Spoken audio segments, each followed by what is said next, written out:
It's time for Pure Performance.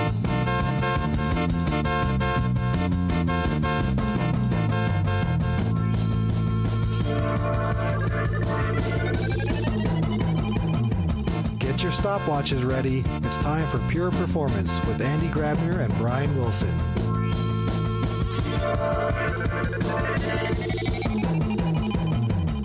Hello, everybody, and welcome to another episode of Pure Performance. My name is Brian Wilson, and I'd like to welcome back Andy Grabner. Andy, you got stuck in an airport last time and missed the excitement, but fortunately it wasn't, as I mentioned to Patrick Kimball, our guest on the last episode, you weren't picked up by Der Kommissar again. So glad to have you back. Happy New Year. I was actually stuck on the plane, not on the airport, because the plane had some very strange... Two planes broke in a row. One was already mid-air, then we had to fly back, and then we got stuck on the tarmac. And so I spent 3 hours on that Friday when we were supposed to record on a plane somewhere between Cleveland and Boston, mostly on the tarmac, some of this time in the air, but then flying back. But yeah, Happy New Year to you too. Sounds like a fun time. Yeah. So let's get into it, right? We have a special guest today. It's always a special guest, as we say. Why don't you go ahead and introduce our guest, and we'll get moving on the new year. Oh, actually, before that though, I just wanted to mention, and I think it's about a week before Perform. I don't know about you, but I've been going nuts trying to get everything ready. I'm looking forward to the day that all gets going, and hopefully it'll be a great conference for everybody. So. Yeah, but it's going to be good, right? 1 week for Perform. Hopefully we'll see a lot of the listeners next week in Vegas. And if you listen to this at a later point, then check out the recordings or all the podcasting we've done at Perform, because there will also be podcasting at Perform. Yep, and if you're going to be at Perform, stop by and we'll do a little interview with you. Exactly. But now coming back to the topic of today, and coming back to my plane story earlier, they would have needed some modernization of their planes. But today we talk about application modernization and application migration. And for that, we invited Mandus Momberg. Are you with us today? Hey, yeah, I'm here. How are you guys doing? Great. Good. Mandus, maybe... for those people that don't know you, maybe you want to quickly introduce yourself, who you are, what your role is, who you're working for, and then maybe also give a little. Maybe you want to talk about why you think we invited you to talk about application modernization. Yeah, sure, I will. I just want to make sure that I never get on a plane with you, Andy, by the way, because I already have a fear of flying, and flying with you sounds terrifying if 2 planes break in a row. So I'm just putting it out there. My name is Mandus Momberg. I'm a principal solutions architect with AWS, and my core focus is to work on migrations and the modernization story that we have come up with at AWS, working with our customers, working with our partners, in how we can get them to digitally transform their businesses at an accelerated rate and really get from where they are today, which is probably a place of using monolithic applications and doing waterfall deployments and those type of things, into a place where they're a little bit more agile, much more elastic, and really capable of iterating on their application designs in an accelerated manner. So, I've been focusing on that and the technology choices customers make, and working with some of our larger customers in those journeys that they've taken over the last 2 years. Cool. So now, Mandus, I think this actually, I'm stealing a line now from Brian before we get started with the whole show recording. Brian said, so that means I can just stuck my monolith into a container and then I'm just there where I need to be in the cloud. Is it that easy? Unfortunately, no, it's not that easy, right? So we hear a lot of customers coming to us and saying, oh, well, there's this new technology called containerization. If I just containerize my existing application, which is a thing to do, then I'm a modern business, right? My application's running in Kubernetes or it's running in ECS, and it's all just smooth sailing from there. The truth is, unfortunately, that's not how it works. You can containerize your application, but unless you also modernize all of the ancillary services around it and the stack around it, your business isn't truly modernized. Just putting an application in a container makes it easy for you to distribute that application, but it doesn't really give you an additional agility to iterate on that application, to really make it faster to break down that application and start turning it into microservices. There's still a lot of things you have to do around that, and a lot of technology and choices you have to make around that to truly become more modern and compete with all of the industry disruptors that you might have in your industry. Mm-hmm. So the maybe taking a step back, and again, Brian, I'm sorry to steal that line from you because I'm sure you wanted to bring it up. I'll get over it. I thought it worked pretty well. To take a step back, typically when people approach us, or when we hear people of modernizing their application stack, they hear about this thing that is called the 6Rs, right? The 6R strategy. And Mandus, I'm not sure if you can kind of recount them in your memory. What are the 6Rs that you guys have been so the 6Rs is actually something that really goes along with migration a lot, right? Especially with programs like our Migration Acceleration Program, we talk to our customers about the 6Rs a lot. And it basically starts with the two easiest ones that you really need to think of, or that customers can write off very easily, is retain and retire, right? So maybe you have an application that for some reason has to be where it is today. You can't really move it away, and you can't leave it away. You can't throw it away. It has to be where it is. You just retain it as is, right? You keep it on premises or in the form that it is today. And then retire is if you look at something and maybe it's technical debt that you just don't need anymore, right? You've replaced an old database system with a new database system, et cetera, and you can just retire that information, right? So those are some of the two first R's. Then you have rehosting. Rehosting is also very commonly known as lift and shift, where essentially you take an application or you take a server on premises, you image it, and you move it into a virtualized environment, whether that be like a VMware environment or an EC2 environment, but you're just copying on a block level, really, the environment from one place to another place. You're not really changing much. You're just making a virtualized image and you're moving into virtualized infrastructure. So a replatforming is very similar to a rehosting, where you take this existing application, you lift it, but you reshape it a little bit, right? So, for example, you'll take your on-premises MySQL database, but instead of making a block level copy of that and trying to virtualize only that database, you adopt a service like RDS, for example, which is a managed database service, and you just transport your information, you transfer your data from the on-premises environment into that. And that's a replatforming architecture. Then we have repurchasing, where you might, for example, have a CRM system or something like that, and you decide to completely repurchase a new CRM from another vendor that has features and maybe more elasticity or scalability that the previous one didn't have. So you repurchase that platform. And then one that is really, truthfully, the one that honestly gives you the most ability to modernize, but also cost you the most and also takes the longest time, is refactoring. And refactoring is the act of actually going out and rebuilding your application, rewriting the application, decoupling it from its existing application sources and application targets, and rebuilding that application to the form that you want it into to be a modernized application. So those are the traditional 6Rs. And they all come with some benefits and some drawbacks out of each other. So we've been working with our customers a lot over the last few years, specifically on the rehosting platform and what we call the Migration Acceleration Program. And what that really is we go in with partners like Dynatrace, and we do a lot of information diving to see what it is that our customers are actually running on premises, and then taking that infrastructure and virtualizing it for them on AWS. And that's been very good. We've been able to really accelerate that transformation and that migration. But the feedback that we've been getting from our customers is that they also want to modernize while they migrate, because traditionally the guidance was, get your infrastructure into AWS, get that cost savings, and then start modernizing, start breaking down the monolith, et cetera, et cetera. But our customers are saying, we want to actually modernize as we move in this migration. We want to adopt automation processes as we move. We want to start refactoring some of our applications as we move. And working with some of our customers, we've been able to identify that the proper technology to do this modernization as you move is really to adopt the containerized technology and the ecosystem and the community around that technology.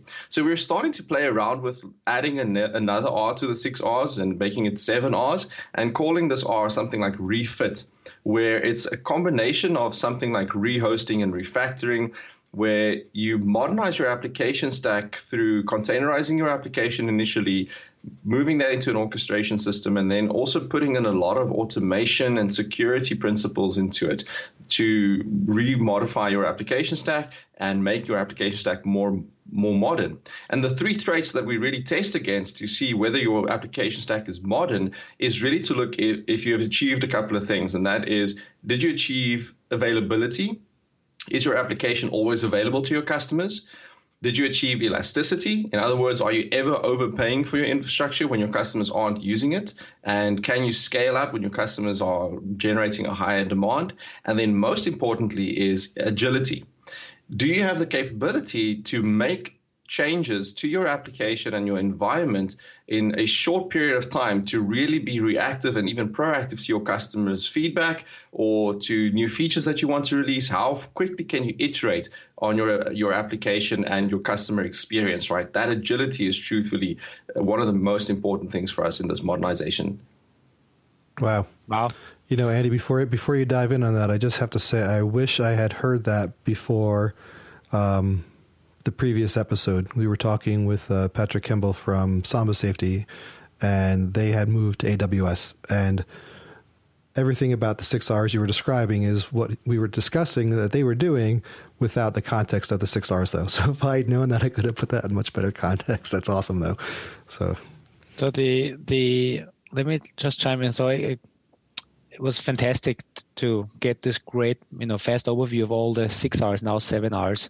I like, and hopefully I got this correctly, and Mandus, if you said the four things that everyone, these are the four dimensions of, was it a successful migration? And hopefully I recount this correctly. Availability, obviously, right? You move it over and you want to make sure that your system is available. Scalability, make sure that at the right time you have the right resources available to handle the load. Then also costs, you don't overpay, which from my perspective also kind of goes into scalability, because scalability goes up and down. And the fourth one, agility. Can you actually now move faster to cope with market demand or any changes that your customers or end users are demanding? So did I get this right? Availability, scalability, cost of ownership, and agility. Yeah, you almost got it right. You added four. We only have three that we talk about. So we actually do combine scalability and cost into one, and we call it elasticity, where you scale up and down based on customer demand. So we have elasticity, availability, and agility is the three dimensions that we really test against whether your application and your environment has become truthfully modern.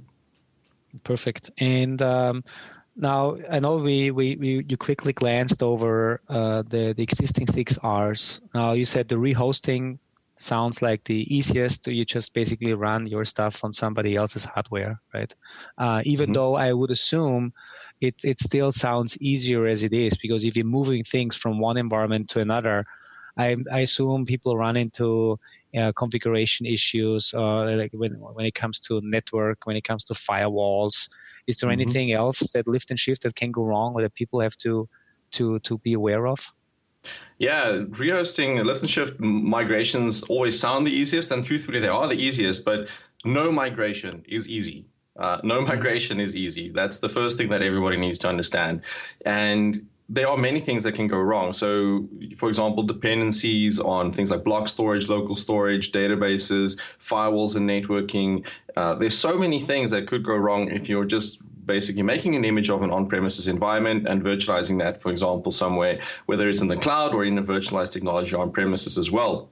So it's really important to do a very intense discovery of the things that your applications are doing on premises or where your environment is running today. It's really important to understand the connections between those applications, the dependencies that those applications have, the security layers that you might have in between of those applications and those dependencies, and have a full view of what it is that you're moving. Because once you start that move, you need to also plan out which portions and sections of these applications needs to move when, because you might have one application that's dependent, or 3 or 4 applications that's dependent on one database. So you might want to move the first database across and then do some syncing between it to keep it up to date, et cetera, et cetera. It's very important to know what it is that you're running and having a deep view of what your applications and your infrastructure is actually doing before you move it as a lift and shift. I just want to jump in there too and add, based on, again, on the last episode's conversation, one thing you want to make sure you know also is what is the relationship of the shifted environment to the old environment? Because when people are running stuff in their own data center, they have an intrinsic knowledge of what server is running what, where it's running, what the name is, all this information, because it was just, it was in their house. Then when they shifted over, it's got all these new names, all these new things. There's all these other dependencies that they had to shift, and they didn't even know, maybe here's some application, we're not quite sure what it is, but we'll throw it up in there. And then when something goes wrong and they have to jump into action, they're not used to where everything is anymore. So making sure you actually know very clearly where everything moved to, what the new names are, all that kind of stuff is really important, because a lot of people slow down then on problems because they just can't, it's a new pair of shoes, or it's going from maybe driving a Model T Ford to a Tesla, let's say. Everything is very different about the thing, even though it's just a car still, everything's very different, and you moved everything over, but now everything's inherently different just because it moved. Yeah. Yeah, and that's another reason why our customers are coming to us and saying, listen, we want to modernize our environments, right? Because they want to put in controls and planes that makes that end state a little bit easier to control and easier to monitor, and allow them to focus on what actually is important to their business, which is their application, right? All the services that they provide. So we really work with customers during this modernization journey to implement things like automation around application monitoring, against security, implementing cultural shifts inside their business to allow them to be more agile in the way that they do things, maybe adopting Scrum and those type of processes to really make them a little bit closer to that place where they are actually agile in their application development and focusing on their application. Because, as you said, it's difficult to really translate the existing environment to the new environment, and the management that now comes into that. If you're just doing a lift and shift and you're now using the native control planes, it gets a little bit tough if you need to learn new skill sets and stuff around that. But if you can automate a lot of that and maybe offload a lot of it to managed services that can take smart actions like scaling for you, or let you know if there's maybe a CVE cut against some libraries that your application is using, so you can roll out new changes to that. In security, those type of things are really important, and that is a big part of the modernization journey. The modernization journey is not just about adopting containers. It's not just about putting your application into a container and running that somewhere. It is really about the cultural shift that has to happen in all of your teams, from the developers all the way through to the business decision makers, and how people trust each other and how the different teams to work together in order to really achieve that agility that makes them very scalable and very elastic. It's a very core portion of what makes our customers that have done this successful. I got a question now. If you're talking about these massive changes obviously from the infrastructure perspective, but more so on the cultural, organizational changes, that means a cloud migration project all of a sudden will include most likely large parts of the organization that never thought they are going to be involved in the cloud migration project. Because now you're talking about complete change in maybe even organizational structure, changing processes, changing responsibilities. I mean, for me, this now seems, actually the question that I have to you, do you always, when people approach you and they say, we want to modernize our applications, do you right away go back to them and say, well, if we do this, we do it right, which means this is going to be a longer project than you thought because we need all these other teams involved as well? Or how do you do this? How do you get everybody on the same page? How do you get everybody involved that needs to be involved? Because for me, it sounds like this is going to be massive. These are going to be potentially massive projects. Yeah, it does sound daunting in the start, right? But the truth is it's actually a little bit easier because more people get involved and more people actually have the ability to take action. So we do approach most of the customers we work with that come to us about this. We do approach them with a very prescriptive model that we kind of say, these are the tools we believe you should be using, and these are the phases you should go through in order to achieve that. But a very important portion of this is to have a distinguished idea of what the end state is that the customer wants to achieve, right? The customer must be clear about what the things are that they want to achieve in the business. And with the container technology and also the ecosystem around it through automation and, whether you want to call it DevOps or SRE, et cetera, it's actually fantastic how the migration no longer becomes a migration, but a modernization exercise in that they can deploy to multiple environments in hybrid capacities. And therefore, it really opens up the ability for all of the teams in the business to really become involved, because they don't feel like they used to feel, where they would have vendor lock-in or technology lock-in, et cetera, because these choices that they're making is analogous enough for them to transfer that information into multiple environments and run that in hybrid scopes. So yes, we usually ask for someone to be some kind of an executive sponsor that essentially owns the process and drives the process and puts down milestones for things to be achieved, and also just helps to unblock maybe some cultural blockers or internal blockers in the way the business is set up to structure and work at that point in time, right? We need someone that can break through some of those barriers that might over decades have been put in place just because of the IT infrastructure and how the teams work in those businesses, depending on the size of the business, obviously. But then we really break it down to these smaller teams where each smaller team owns a specific application that they want to containerize or modernize, and they build out the infrastructure scopes. And we kind of have the story about like a multi-lane highway deployment, where you provide them with the infrastructure like a highway, just like the government provides us with highways to drive on.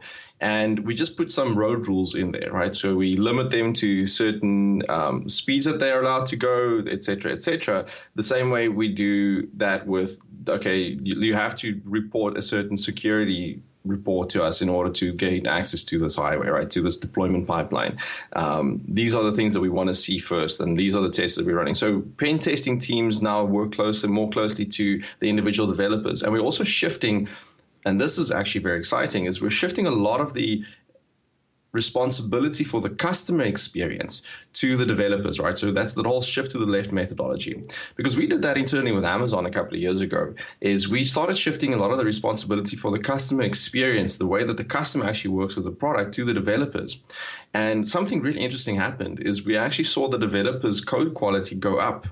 And after some investigation, we found that the reason why the code quality went up when they got more responsibility for the experience and not just the code itself was because now that they have this responsibility and that they have this feedback model from the customers, they don't necessarily want to get paged at 3 a.m. in the morning that something is wrong or a customer's having a bad experience. And it's also a pride thing, right? They want the customer to have a good experience. So shifting this model to the left and giving more responsibility to the developers, not only on the code, but on the ultimate experience in production that the customer will have, really ties back to that agility where a customer might report a fault, the developers get that information, they make a change, and they push it back. And the best way and the easiest way that we found to do this is, for example, through a platform like Kubernetes or ECS, where you have this unified task definition, which is a specification in either JSON or YAML, where the developers can define things like container images, the resources that they need around it, the dependencies that it will need to consume, et cetera, and deploy that as a part of their actual source code. So we are also changing this to infrastructure as code inside of the application as well.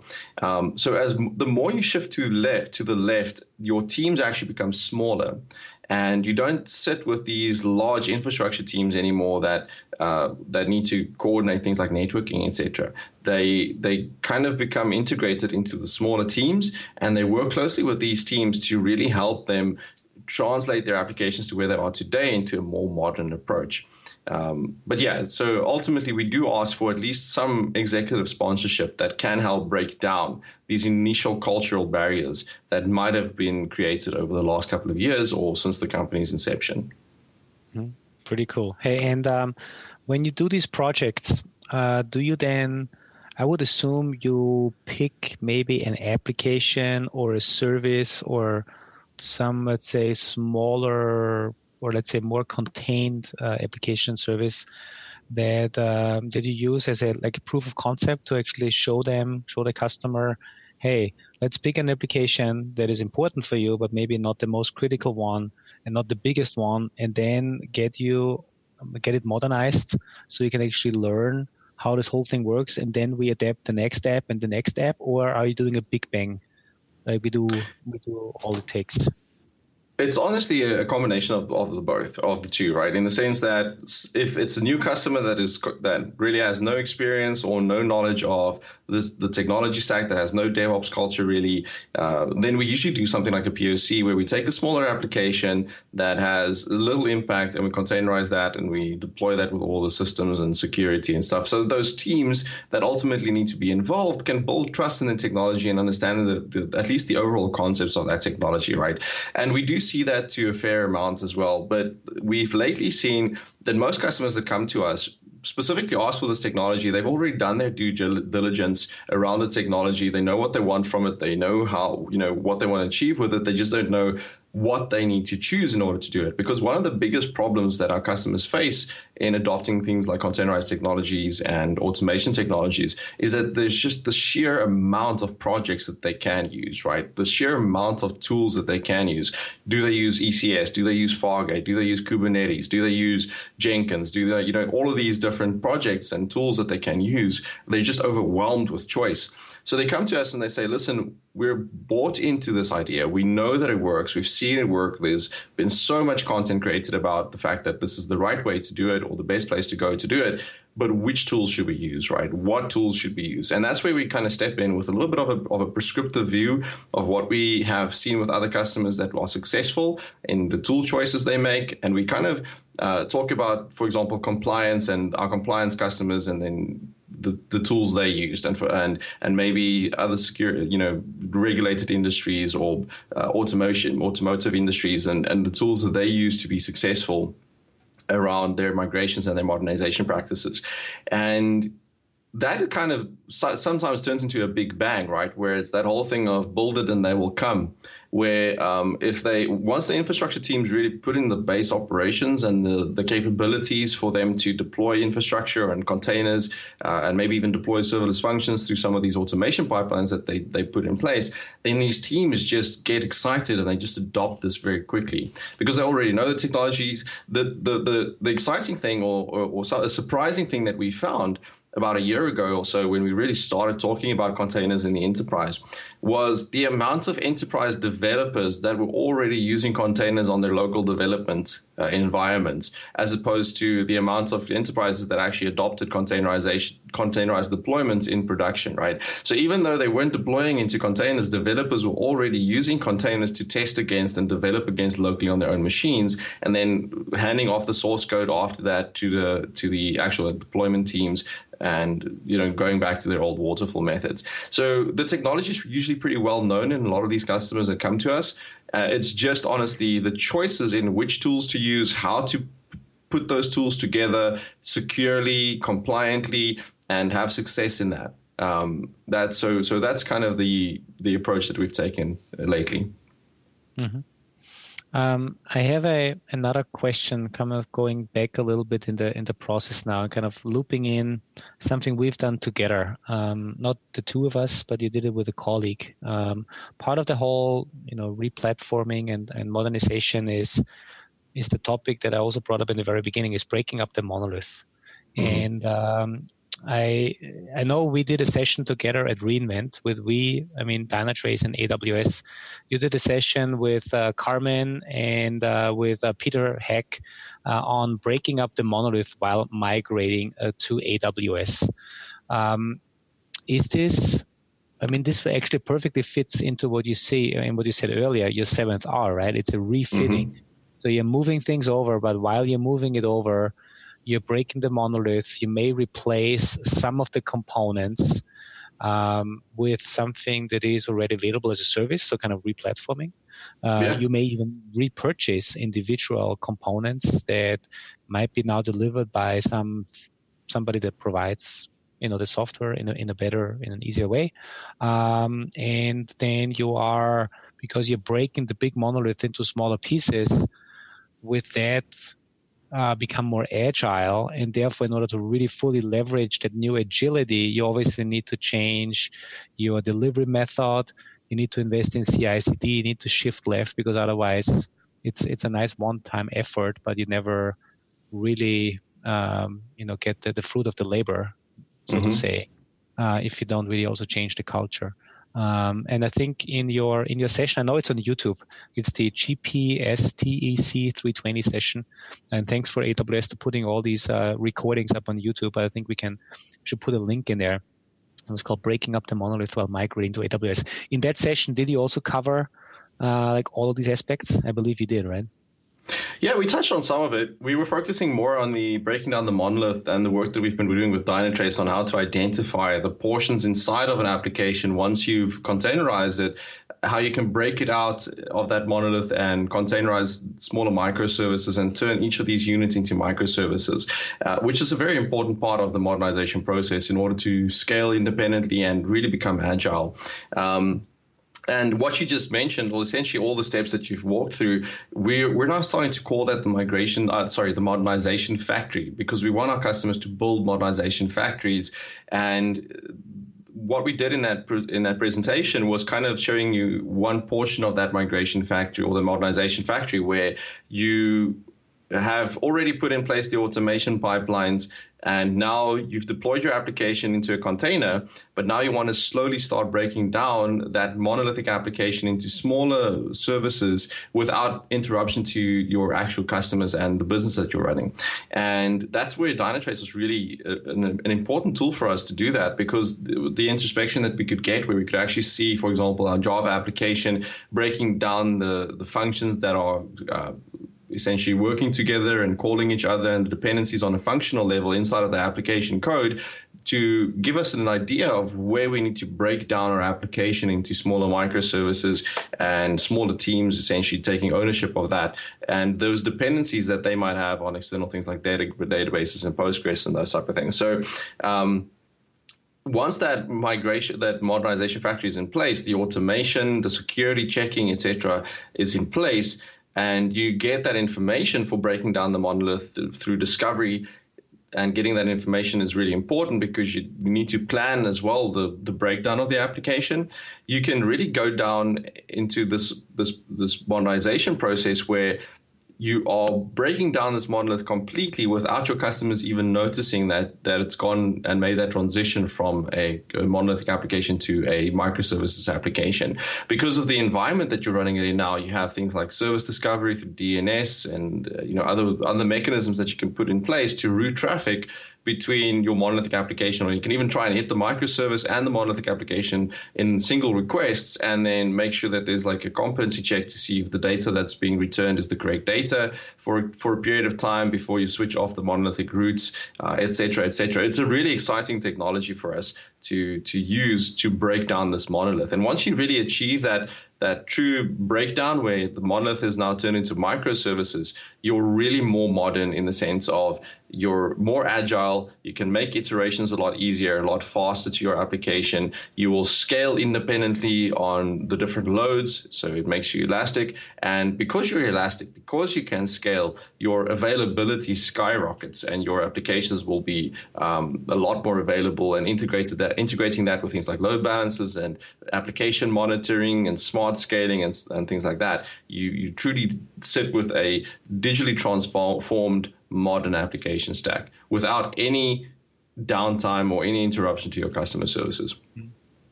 Yeah, hopefully not only your availability skyrockets, hopefully just the availability, not your costs as well, with the underlying infrastructure. Yeah. But that's the whole point of awesome. breaking it into the microservices, right, Andy? Because you can scale just the pieces that you need to maintain that thing. So there's obviously anything can still go wrong, but that's one of the big benefits is when you break it out that way, you only scale.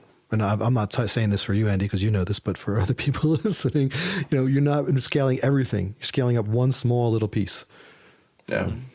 Exactly. Yeah, and that's where a lot of these automation tests and stuff come in as well, right? When you do availability testing, there's the open source projects like Chaos Monkey, for example, where it actually goes in and just randomly destroys certain portions of your infrastructure to see whether your infrastructure can handle it, right? And then once you're in that position where you have microservices and you have this easy deployment system in place where you can deploy to multiple environments without friction, then it's easy for you to deploy, for example, to multiple AWS regions. You might have like a pilot region or deploy into a pilot region in a secondary region so that if your primary region goes down, then you can fail over it without interruption, or even to on-premises deployments. We have some customers that are doing fantastically exciting things where they are doing most of their analytic workloads, that they're heavy lifting, their orchestration, building, testing, all those things on AWS, but they're treating some of their local data centers as edge locations for customers, or they might be deploying into areas where there are no AWS regions. And they're using these modernized mechanisms that we put in place for them to transport their applications once dev and test and all those things have happened to these edge locations automatically. And some of these locations actually have really bad connectivity where they have to trickle down the downloads to get the container images into this new location because of low latency or low bandwidth availability, and it takes them hours to get that image, for example, and then automatically that process will kick off in that local data center as an edge location, and they keep control and monitoring and pushing back information to the main systems that are hosted in AWS. And they keep monitoring it and seeing how it's performed, and they can action any changes pretty much as elastically or as agilely in those limited environments as they are in the cloud today. So they're doing really exciting things with this technology. But again, I stress it's not just about the containerized technology. It's all about the shifts around that technology as well. And once you've made those shifts, a lot of customers are also adopting things like serverless technology in the forms of things like Lambda, and using DynamoDB and those type of structures as well. Because when those modernized frameworks are in place, then the adoption of new technologies and the management of those new technologies become transparent in the operations of a day-to-day business. Yeah.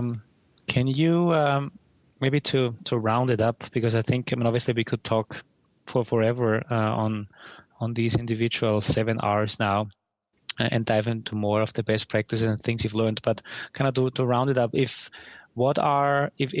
one of our listeners now thinks, hey, I feel our company is ready to make that move. We need to do something. We need to modernize. What is the best way to get started? What's the best way maybe to get in touch with you or somebody they need to get in touch with? And who are the people they should bring with them and have the buy-in before they approach somebody like you and engage in a project? That's a good question. To start off with, we have quite a lot of information on our AWS blogs at the moment around our modernization strategies. We've recorded a video series that will be made available pretty soon as well that talks about the basics of implementing this modernization factory. We have a workshop that is available online. I'll provide you guys with a link, and you can put it down in the description, where we have a very basic workshop that a business or a customer can work through to give them an idea of what it would be like to implement these automation strategies and so forth.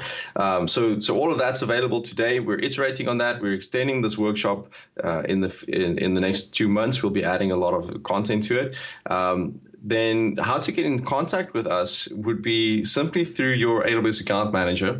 Just work with your AWS account manager and ask them specifically that you want to speak to the containerized team and the container team around modernization strategies, and they'll be able to reach out to us and set up some meetings with us. It probably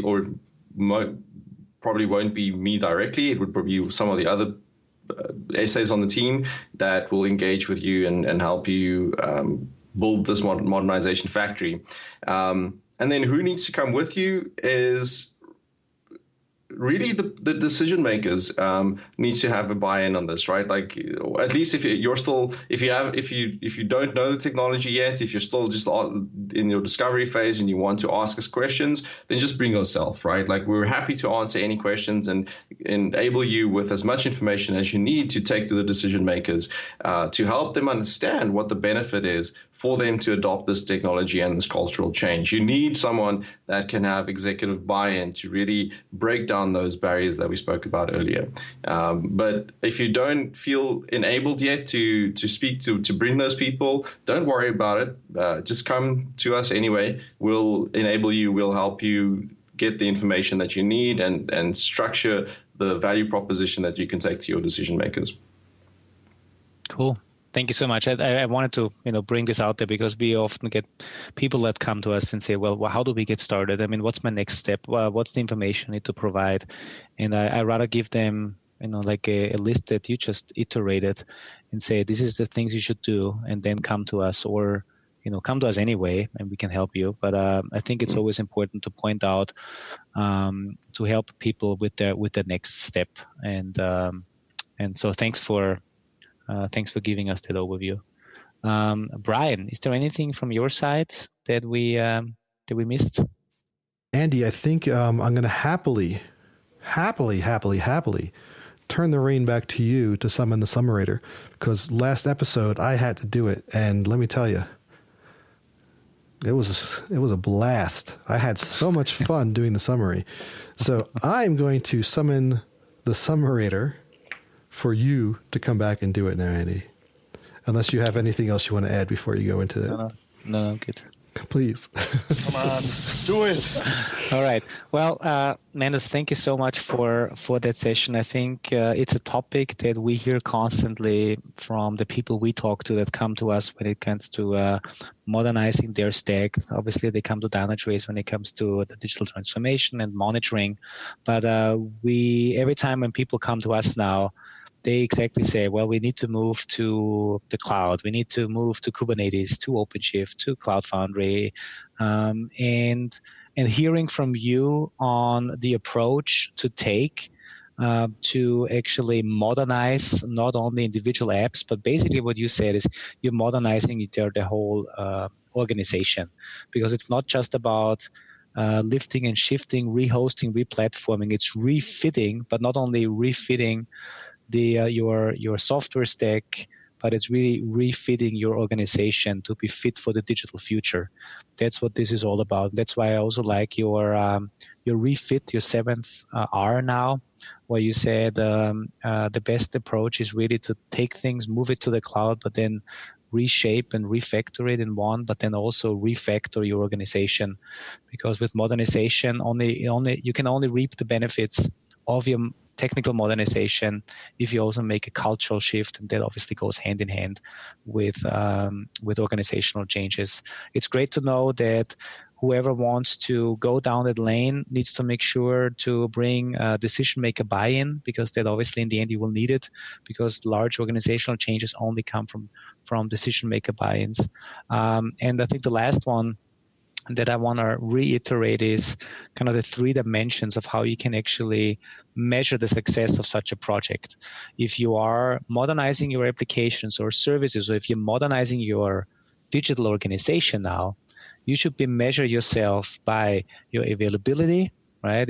Are your systems up and running and available at all the time in the 24/7 organization community or culture we live in right now? Availability is key. Are we elastic? So can we scale up and down with the right costs? and how agile are we? How agile are we to react to new market domains? I really like these 3 dimensions: availability, elasticity, and agility. And these are the 3 things you should take to measure the success of any application modernization, service modernization, or I now call it organizational modernization, because that's in the end what this is all about. Thank you, Andy. Yeah, thank you very much for having me. I had a blast speaking with you guys. And Happy New Year to everybody. I guess it's already a couple of weeks after New Year, but Happy New Year. Yes, Happy New Year. Thanks a lot for coming on. If anybody has any questions or comments, you can tweet us at pure_DT. See, it's been that long, Andy. Or you can send us an email at pureperformance@dynatrace.com. We hope to see you perform. Mandus, anything you want to promote that's going to be going on maybe February or March that you're doing? Not specifically we have quite a few AWS summits and events coming up, so just go to our AWS events page and you'll see all of the AWS events that you can join. We have a host of webinars and in-person events happening, so please feel free to join us there at any of them. Great. Thank you very much then. See everyone later. Thank you. Bye. Thank you. Bye-bye.